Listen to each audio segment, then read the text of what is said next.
Puji nama Tuhan. Saudaraku, kembali kita di program Mahanaim Q&A. Dan hari ini kita membahas suatu pertanyaan, mengapa kita perlu bertumbuh secara rohani?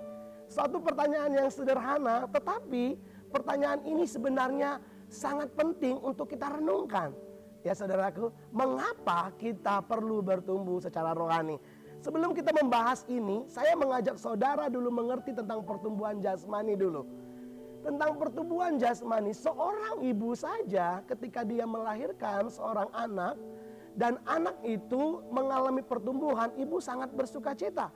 Dimulai dari anak itu mulai bergerak, merangkak, berjalan, bahkan anak itu berbicara. Ada pertumbuhan yang dilihat oleh seorang ibu.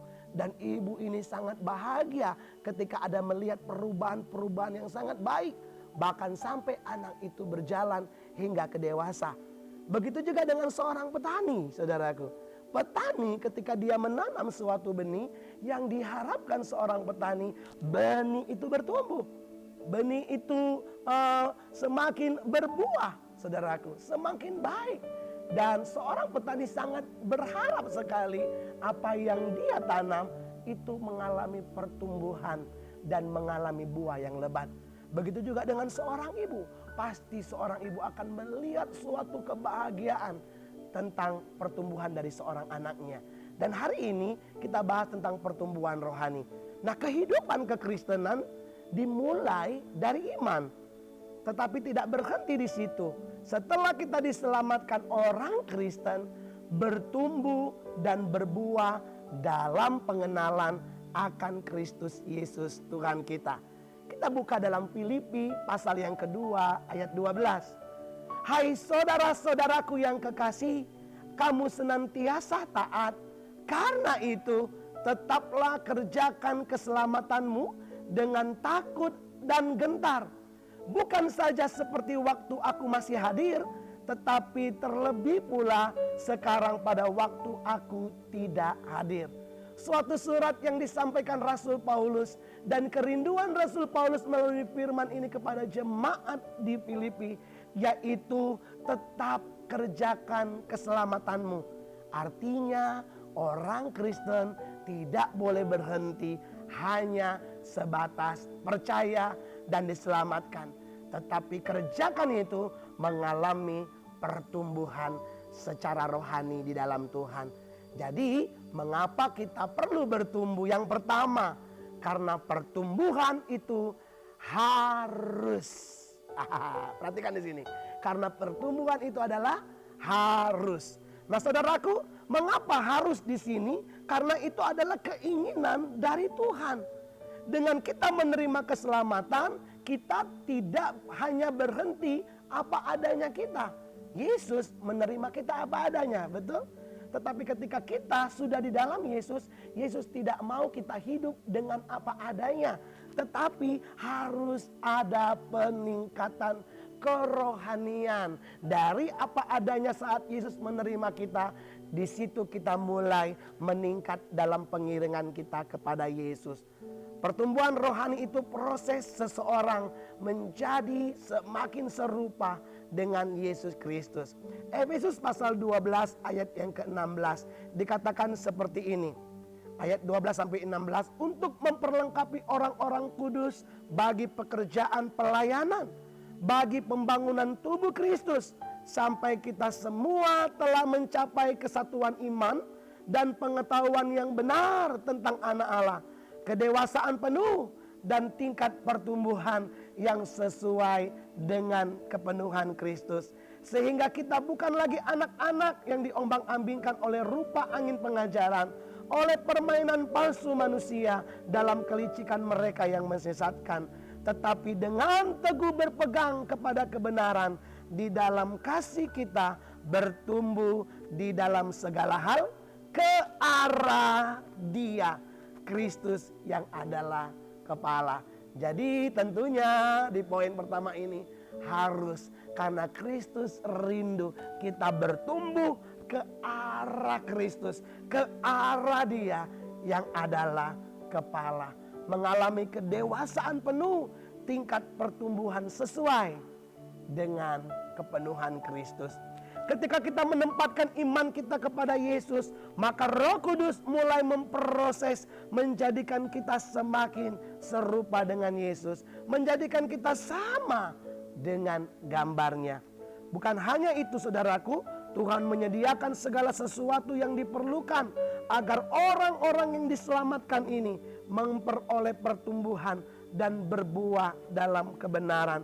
Dan pertumbuhan serta buah bukanlah sesuatu yang instan, bukan sesuatu yang otomatis, tetapi diperlukan usaha kita. Diperlukan tekad kita, ketekunan kita, komitmen kita untuk memperolehnya. Jadi jawaban yang pertama mengapa perlu bertumbuh, karena ini adalah suatu keharusan. Nah yang kedua saudaraku, pertumbuhan rohani menunjukkan bahwa kehidupan rohani kita hidup, bukan mati. Ya, mengapa kita harus bertumbuh? Karena ketika kita bertumbuh membuktikan bahwa kerohanian kita hidup.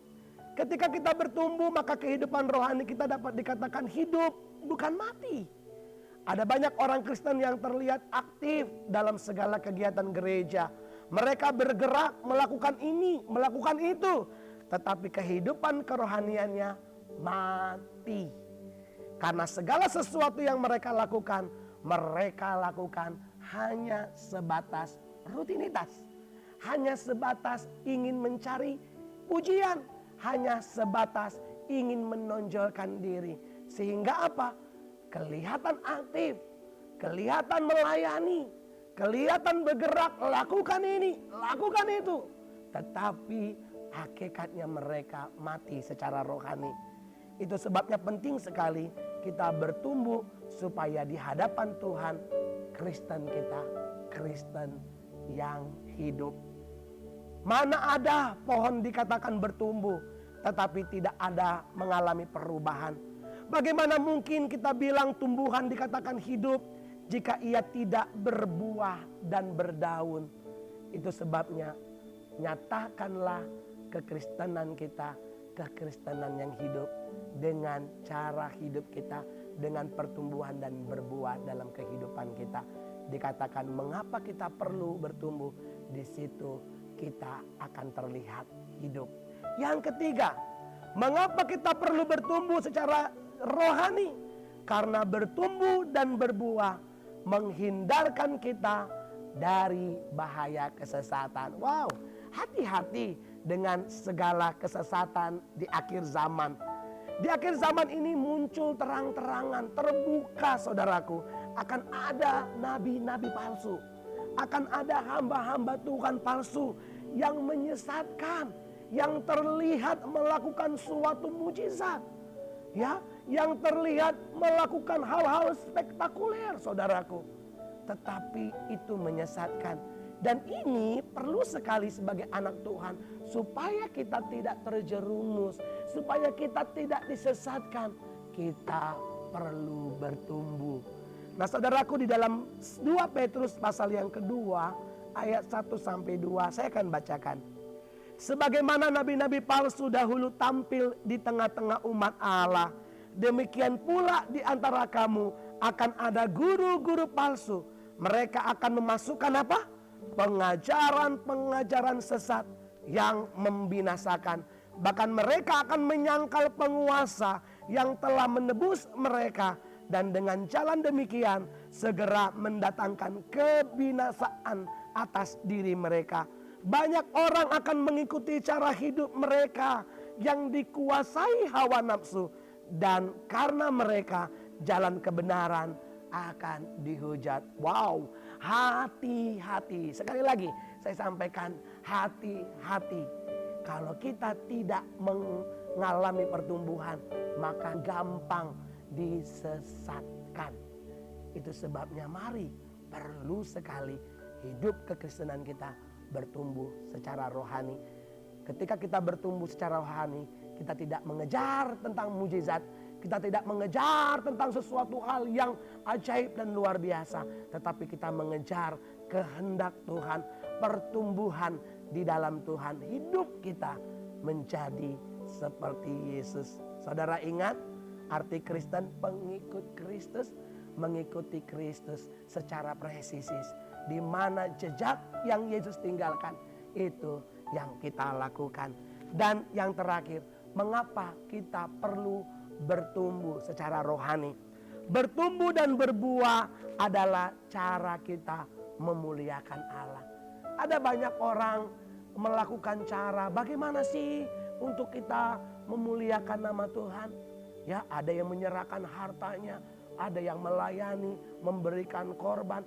Tetapi ada yang jauh lebih penting. Mengapa kita bertumbuh? Dengan pertumbuhan kita, Tuhan dipermuliakan. Yohanes pasal 15 ayat 8. Dalam hal inilah Bapakku dipermuliakan, yaitu jika kamu apa? Berbuah banyak, dan dengan demikian kamu adalah murid-muridku. Jelas ya saudaraku. Yohanes katakan, dalam hal inilah Bapa dipermuliakan. Mau mempermuliakan nama Bapa? Ya, kita rindu mempermuliakan nama Tuhan dalam hidup kita. Dikatakan dengan apa? Berbuah banyak. Bagaimana dengan kekristenan kita hari-hari ini? Jangan berhenti hanya percaya. Jangan berhenti hanya bisa memberi korban, melayani. Tetapi mengalami pertumbuhan secara rohani, menghasilkan buah. Dan jelas kekristenan yang sejati adalah kekristenan yang memuliakan nama Allah. Orang akan melihat setiap pertumbuhan dan buah yang dihasilkan oleh orang-orang percaya. Tanpa banyak ngomong, tanpa banyak kesaksian dalam mulut kita, buah dari hidup kita itu sudah menjadi saksi. Orang akan melihat dan mereka akan mempermuliakan nama Tuhan. Saudaraku dalam kasih Kristus, dari 4 poin ini menyadarkan kita perlu sekali kita bertumbuh secara rohani. Mari anak-anak Tuhan, dimanapun engkau berada, kita mau bertumbuh secara rohani. Karena itu sangat penting dalam kehidupan kita. Tuhan Yesus memberkati.